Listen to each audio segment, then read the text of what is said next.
Alright guys, well we are up here the next morning. Talked with Midwest Diesel last night and they said that the pulley on there apparently has been updated because it's a common issue with that and they could not get the part last night. So they said I'm going to have to run it the way it is until I can get that new pulley update on there.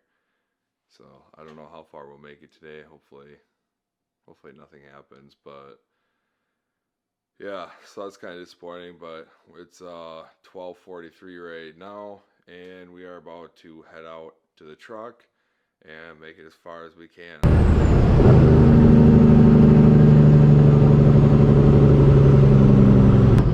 We made it here to Ankeny, Iowa now, and we managed to make it, first of all, but I did go to Boone, Iowa this morning. I had to be there by, it was 6 a.m.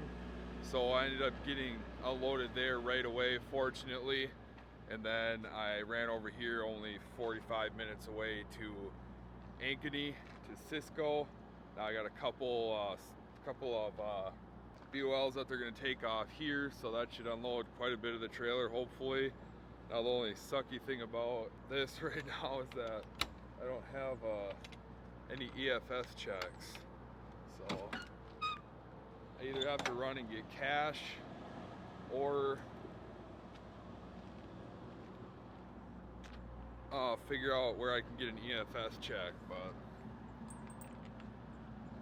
I'm not really one that wants to go around and ask drivers if they have an extra EFS check, so I'm probably just gonna figure that situation out by going and getting cash. So as you can see here, got all the frozen ice cream. After this, we are going to be headed to Omaha, Nebraska.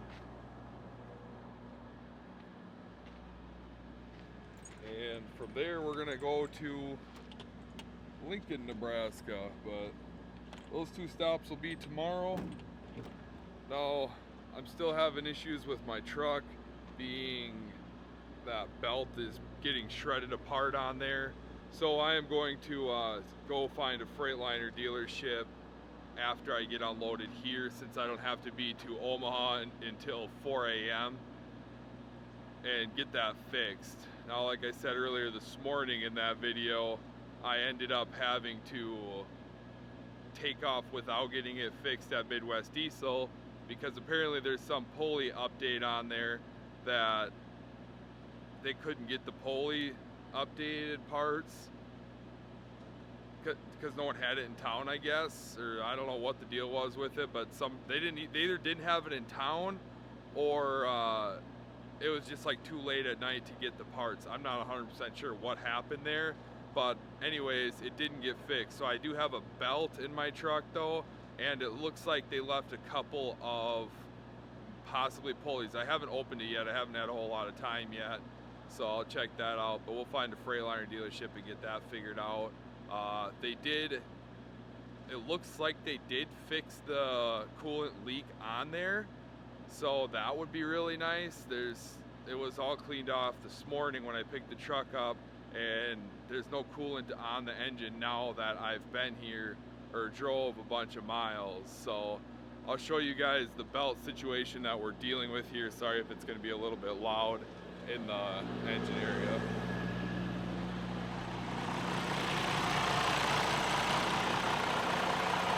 I don't know if you can really see the belt here. So as you can see on that, the one half of the belt was good and the other half is bad. So we're going to shut the hood. But yeah, so thank goodness it is still holding together, so I can at least get these drops off right now, and then it'll give me enough time between this stop, my last stop here in Iowa, and tomorrow morning in Nebraska that I'll go get it fixed. So we're gonna go back into door 13. We got a door already, which is nice because my appointment here wasn't until 9 a.m. and it is now, well, 8 o'clock, but it's still nice I got an hour early. So yeah, we're gonna go back in and we'll see you guys in a little bit. All right guys, well, we dropped the truck off here at, where are we? Freightliner here anyways. Are you asking what town? Yeah. Altoona. Oh yeah, it's Altoona. We're in Altoona, Iowa right now. They said it shouldn't actually be too long to get it fixed. I already have the belt and the pulleys, so they just got to put those on. Then I wanted to check out what they were talking about at Midwest Diesel for that updated parts and stuff. So we are going to, I got a hotel we're just gonna chill at for the day, since we don't really want to sit in the dealership all day long, because I don't know, it's just not comfortable and we got stuff we need to do. So we're gonna go to the Fairfield Inn. There's like a big strip mall over here. I don't know if you can really see that or not, but yeah. And then the Bass Pro Shops right there, right off Interstate 80. So we're gonna go chill there, and then she's gonna call us when, or call me when the truck is done, and then we're gonna make our way over to Omaha, Nebraska. Come on. But that's only a couple hours away, and our appointment's at 4 a.m. So not too worried about leaving anytime soon. Unless we want to go check out Nebraska maybe a little bit. So, all right, well, we'll see you guys here in a little bit. All right, guys, well, we ended up getting our hotel, or getting in our room here. It's a really nice spot. It is the Fairfield Inn. I walked into the Hyatt right next door thinking that was the place, and it wasn't. So anyways, very happy with this place. And we, on the way over here, saw a place called the Burger Shed. So guess where we're going? The Burger Shed. Exactly. So we're gonna walk over there, and I'll show you guys what we get to eat. But man, we looked at the menu and it looks so good. Yep. I also just got a picture of the Peterbilt, so that is looking mighty fine. Huh? What do you think? Mighty fine. Mighty fine. So make sure you guys stay tuned. Keep watching. So we'll see you guys here in a little bit. All right, so we are now ordering. And what are you gonna get? I don't know yet. She doesn't know, I don't know yet either. But we did get spinach and artichoke dip, and I don't know, they got some really good looking burgers. But this place is actually really cool, guys. I don't know if some of you from this area, maybe you've been here before. I would say that was pretty satisfying. Oh my God. Yeah, if you guys need a place to get a burger, the Burger Shed in Altoona, Iowa, right off 80. Now we're just enjoying the beautiful scenery of the hot lady right there. So. Hey, show your tattoo now that it's better. Oh yeah, we should show, I didn't show them yours either. Okay, I'll show you guys the tattoo. This is my tattoo. What it means. It means create your own reality. Come in the sun, or just turn around, I'll come over here. Hey! Explain. So growing up, my brother, sister, and I really loved SpongeBob. So all three of, well, me, my brother, and my sister, we all got a SpongeBob tattoo, and this is the one I chose. Show them your other one. Oh, the seed. Yeah, the seed. So my mom also came with us and got a tattoo, and she got this like flower on her shoulder, and like one of them was like a dandelion, because she has all adult children, and we're all kind of like moving on in the world, you know. And so everybody got a little seed, like a little dandelion seed. Let's see it. There it is. So we're gonna go back in the hotel and just chill out for a while. Still haven't got a call or anything about the truck.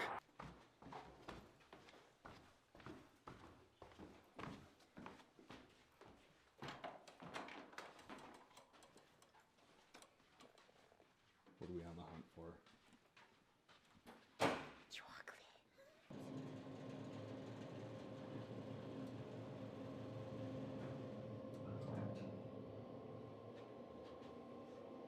Ice cream? Look at that, it's a little pizza. for now, huh? Yeah. This went on. This is what you call diet food, you guys. We are now on our way over to get the truck. So they said that it's all done. Originally they called me when they took a look at it and they said that the alternator and the tensioner need to be replaced on it. I knew that was gonna have to happen with the tensioner, but I was not aware that the alternator was bad. So I'm gonna ask about that because it seems weird. When I was looking at it yesterday, it was still reading 14.0 to 14.1, which I'm pretty sure is the normal range for it. I don't know what the deal was with that. And then they called back, let me know it was actually done. And then they just said that they do a courtesy check on it.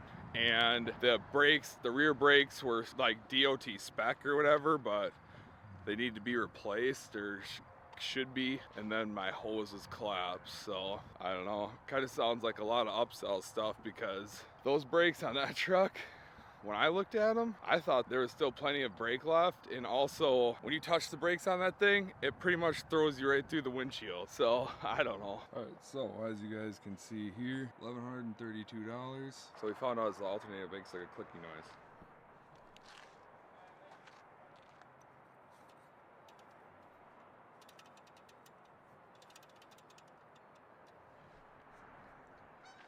So yeah, you can hear that, and that's not good. I guess that means the bearings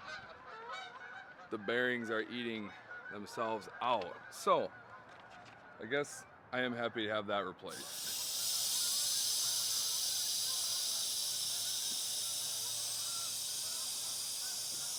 Everybody's always got to air my seat all the way up. We are gonna go grab our trailer, and then we're gonna head back over to the hotel because Maddie is still over there. Probably just hang out at the hotel for a minute and then probably just head over to Omaha, Nebraska. You guys, we're sitting here in Omaha, Nebraska right now. We've been sitting here now for the last almost 7 hours waiting to get unloaded. And it wasn't even that much product, but we got here this morning at 3:30. And I walked in the office and they told me to go park in the back here, and they said they'll call me when they have a door because all the doors already filled up, and I didn't even get a call until 6:30 to get a door. So I've honestly had this experience pretty much every time I've like delivered a Reinhardt Foods. But yeah, so my appointment in Lincoln was at 8 a.m. and like I said, it's already 9 and it's gonna be an hour and some drive over to Lincoln. So hopefully they're gonna get that figured out and hopefully I can still get unloaded there today. But this is also a very tight area to try to get in and out of, so it's been kind of interesting watching drivers try to back into docks and not hit trucks and stuff. We are gonna, it looks like we have enough space now to get out of here, and I did get my bills put in the back of the trailer and the lumper receipt. So we're gonna get pulling out here and get on our way to Lincoln. All right guys, well, we made it here to Lincoln, Nebraska. It's 10 o'clock, went in and checked in, and they said they don't have a door for me right now, so they'll call me, which I kind of expected. Now it's just how long is it gonna be until they call. So we'll have to wait and find out that, but my reefer, I gotta fill it up because it's running really low on fuel.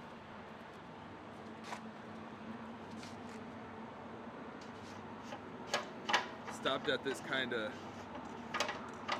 creepy gas station.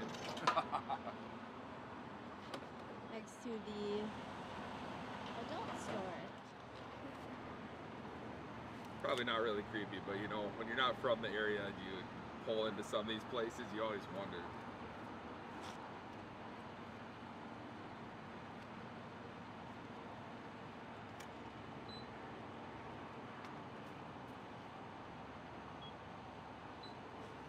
Charging me $2.26 a gallon here.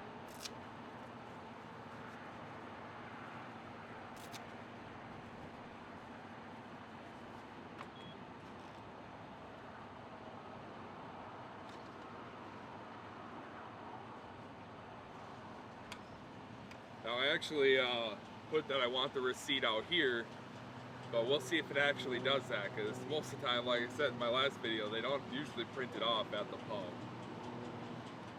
Alright, so I'm going to flip the reefer back on. Because we were running pretty low, so I turned it off so I didn't run it out. But I only had like a mile down the road to get fuel, so. Why do you always run your fuel so low? Well, this time it was because I don't have a good excuse. Mainly because I thought I was going to have plenty of time between my stop at Reinhardt, which was at 4 a.m., and then this stop at 8 a.m., but it took until 9 a.m. to even get out of Reinhardt, so I had no time. I had to hurry up and get over here. That's my excuse.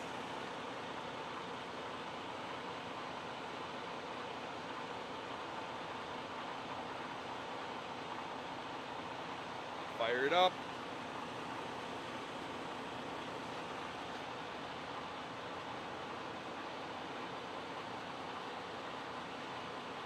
All right. Well, we just experienced a shutoff. Not even full yet, and not sure why that happened. Must just get to a certain point at these pumps where you spend so much and they just shut your pump off. But I'm not going to restart it. I got plenty in there to get the job done. And we got the receipt at the pump. Woo! So now we're going to go find some food. Well, I'm going to find some coffee. We are now on our way over to grab some Raising Cane's chicken. I got some coffee. And we are still waiting on a call to get into Cisco here to get unloaded. Sounds like we already got a reload over in back in Omaha. So that's going to be at 2 p.m. I'm just really hoping that they get me into the door here, because I'm assuming that they've made me a work-in, and sometimes a work-in literally can take you all day to even get a door.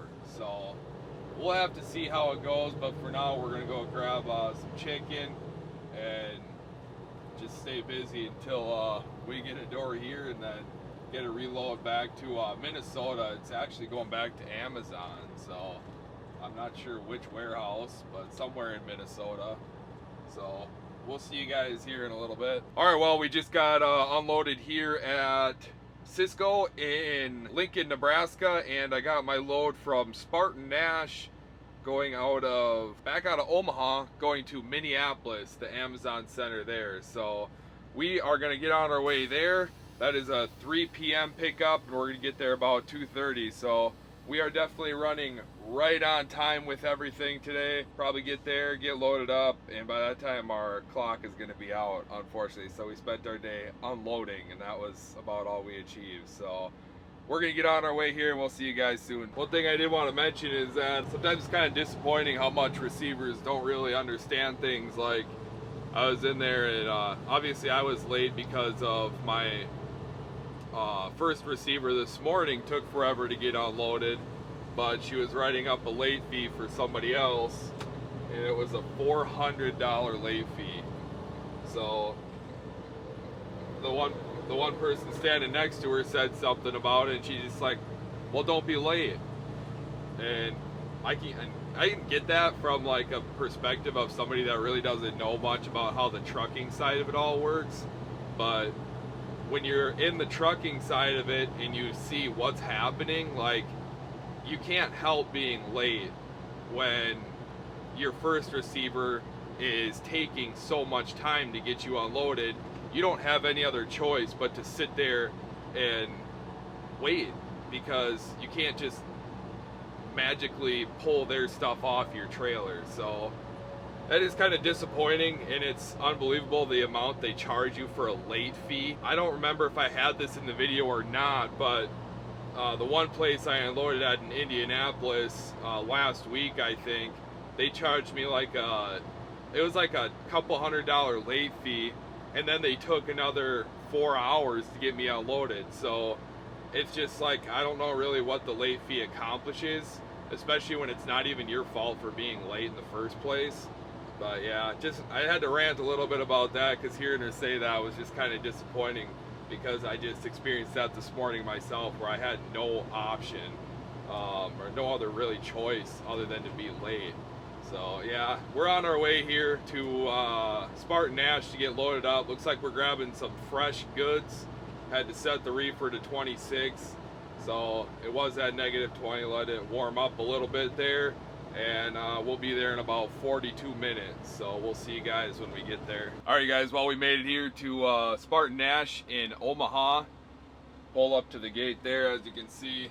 Actually, I don't know if you'll be able to. And then they actually just check you in and you tell them where you're going. And then they just gave me a door right from the guard shack. And then he said he'll let them know that I'm here and then send somebody out to help me out. So that's the first time I ever had that, is where you pull up to the guard shack and they give you a door. But yeah, so we're out of time now on the clock. Enough to get loaded here, and then we're gonna have to call it for the night. So this doesn't even deliver till 2 p.m. tomorrow. We got plenty of time.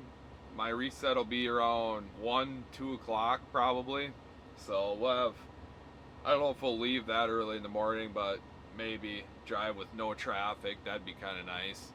So might end up doing that, but yeah, we're gonna get loaded here. He ended up coming out and letting me know that we got to be at 45 degrees. I had set at 26, but it's got to be at start and stop because it's all groceries. And I had to slide my tandems all the way to the back. We are in, yeah, I don't see anything that marks where we're at here. Very close by anyways. Sorry if the wind is gonna make noise in the microphone. All right, so.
Alright, well this is the second time now I've had my fuel pump shut off, so I'm not sure what the deal is.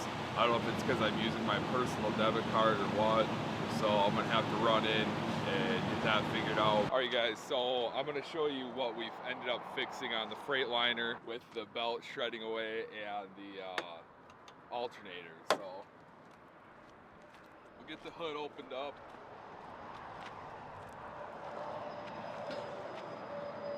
A lot of pretty decent trucks coming through this area. It's a really beautiful night.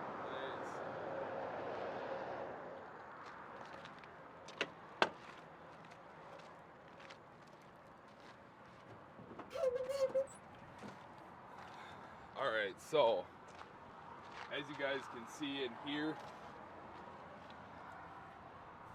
that we replaced that belt on there because last time you could see previously or earlier in the video that half the belt was good and the other half was like shredded apart. So also I think this is what they're talking about when they're talking about the collapsed hose. Now I'm gonna have Maddie stay here and I'm gonna show you what happens. This definitely does not seem right, but I don't think replacing the hose is what's gonna fix that. So 1 second. When I loosen the coolant cap, the hose, you can hear the air like come out of here, and then that hose re-expands.